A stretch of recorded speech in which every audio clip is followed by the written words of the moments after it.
over here at Syntaur, when we're getting an instrument ready for the showroom, a lot of times that involves a little bit of detail cleaning. And as we can see, we got some pretty dirty knobs here. But that's nothing a little soap and warm water won't get rid of.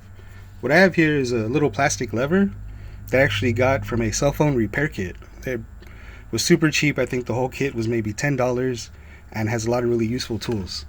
So with this, I can actually lift up and with a little bit of pressure, pull them right off and not have to worry about scratching that front panel.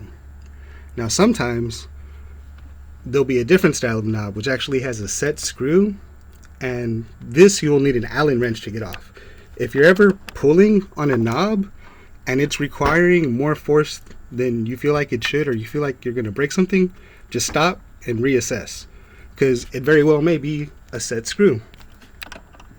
And no amount of pulling that you do is going to get that off without causing damage.